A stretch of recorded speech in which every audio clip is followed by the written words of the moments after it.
अगर इस समय अब भी रैप्चर होता है तो क्या आप स्वर्ग के राज्य में जाओगे?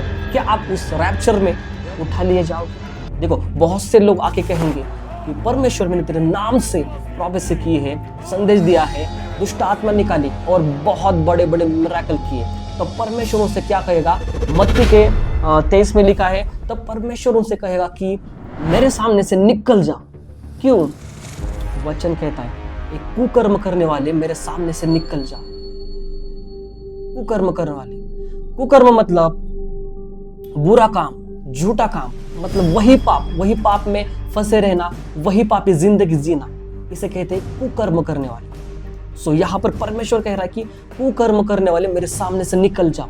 लेकिन वचन एक साइड में ये भी कहता है कि तुम्हारे पहले, मतलब तुमसे पहले चुंगी लेने वाले और वेश्याएं स्वर्ग राज्य में प्रवेश करेंगे। लेकिन यहाँ पर क्वेश्चन ये है कि जिन्होंने सेवा की, बड़े बड़े काम किए, उनको परमेश्वर बोल रहा है मेरे सामने से निकल जाओ। और जो लोग ऑलरेडी पाप में थे, उनको परमेश्वर बोल रहा है ये लोग तुमसे पहले स्वर्ग राज्य में जाएंगे। ऐसा क्यों? यहाँ पर क्वेश्चन ये बनता है कि ये लोग सेवा करके भी, ठीक है, परमेश्वर बोल रहा है ये कुकर्म करने वाले मेरे सामने से निकल जाओ। कुकर्म मतलब पाप, जो उन्होंने उनके लाइफ में सेवा भी की है, पाप भी किए, मतलब दो रास्तों पर चले हैं। बट ये लोग ऑलरेडी पाप में थे। कौन? वेश्याएं और जो चुंगी लेने वाले। क्या इन्होंने पाप नहीं किया? तो यहाँ पर क्वेश्चन होता है कि अगर पाप दोनों ने किया है तो इनको क्यों सजा मिली? इनको परमेश्वर ने क्यों बोला कि जाने के लिए? क्यों?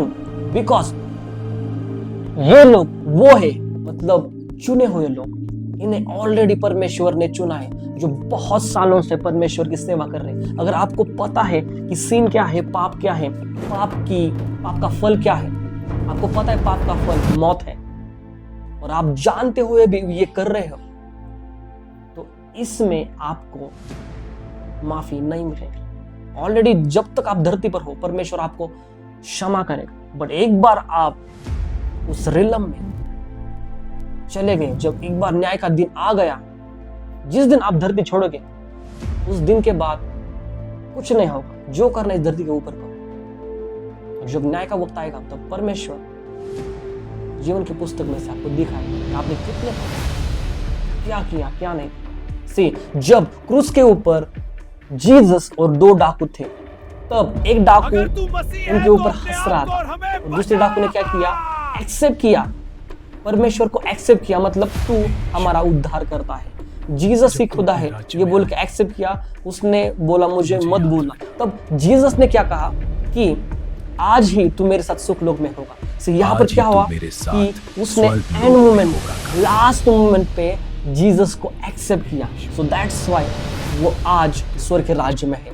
ऐसे होगा जब ये चुंगी लेने वाले वेश्याएं जब लास्ट मोमेंट पे हाथ ऊपर करके जब जीसस को एक्सेप्ट करेंगी कि तू ही खुदा है, तू ही हमारा उद्धार करता है, तब उनकी एंट्री स्वर्ग के राज्य में होगी। सी, लेकिन यहाँ पर जो लोग हैं, उन्होंने क्या कहा कि परमेश्वर तेरे नाम में हमने बड़े बड़े काम किए हैं, दुष्ट आत्माओं को निकाला है। परमेश्वर का वचन कहता है इससे आनंदित मत हो कि दुष्ट आत्मा तुम्हारे वश में है, बट इससे आनंदित हो कि तुम्हारे नाम स्वर्ग में जीवन की पुस्तक में लिखे।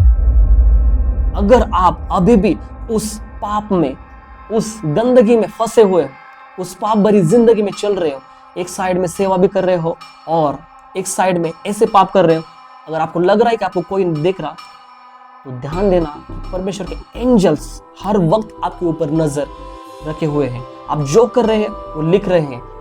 न्याय के वक्त ये सब आपके सामने ओपन किया जाएगा। अगर आप अभी भी इस पाप में फंसे हुए हो, तो ये चीजें आपके अनॉइंटिंग को खत्म कर देगी, जैसे उन 5 मूर्ख कुंवारियों के साथ हुआ। क्या हुआ? उनका तेल खत्म हुआ, तो उन्होंने बुद्धिमान हमारी मशालें बुझ रही से कहा कि तुम्हारे में से हमें तेल दो, लेकिन उन्होंने कहा मे भी हमें कम पड़ सकता है, आप जाओ बाहर से लेके आओ। सो देने वो जाती है, 5 मूर्ख स्त्रियां जाती है, और जैसे वो जाते हैं उसके बाद दूल्हा आता है, उनको लेके जाता है बुद्धिमान स्त्रियों को, फिर दरवाजा बंद होता है। देन जैसे वो आते हैं 5 मूर्ख स्त्रियां, बाद में क्या होता है? वो 5 मूर्ख कुंवारियां बाहर रह जाती है, क्योंकि उनका तेल, उनका ऑयल खत्म हुआ था। ऑयल अनॉइंटिंग को दर्शाता है, अभिषेक को दर्शाता है। अगर आपका अनॉइंटिंग, अभिषेक खत्म होता है तो कहीं ऐसा ना हो जाए जैसे इन कुंवारियों के साथ हुआ। इसलिए अभी भी टाइम नहीं गया। अगर आपको लगता है कि आप उस पाप में हो, उस पाप में फंसे हुए हो, तो अभी भी टाइम नहीं गया। आप रिपेंट करो, पश्चाताप करो, पूरा समर्पण परमेश्वर को करो। परमेश्वर को पूरी तरीके से समर्पण करके चलो। चेक करना आपकी लाइफ में ऐसी कौन सी चीज है जो आपको परमेश्वर से दूर लेके जा रहे हैं, उसके प्रेजेंस से दूर लेके जा रहे हैं। आप देखना आपकी लाइफ में ऐसी कौन सी चीज है जो आपको परमेश्वर में बढ़ने से रोक रही है, उसकी इच्छा में, उसके प्लानिंग में चलने से रोक रही है। अगर आप परमेश्वर के प्लान में चल रहे हो, उसकी इच्छा से आगे जा रहे हो, तो 101% आप स्वर्ग के राज्य में जाओगे। बट अगर आप अभी भी उस पाप में फंसे हुए हो और आपको लग रहा है कि वो आपको कोई नहीं देख रहा है, तो बॉस आने वाला वक्त आपके लिए बहुत बहुत बहुत डेंजर होगा। इसलिए वक्त है, अभी सुधर जाओ, अभी रिपेंट करो और पूरी तरीके से समर्पण करके परमेश्वर के वचन में रहकर पिता की इच्छा पूरी करते हुए उसके प्लानिंग में चलो। आमीन।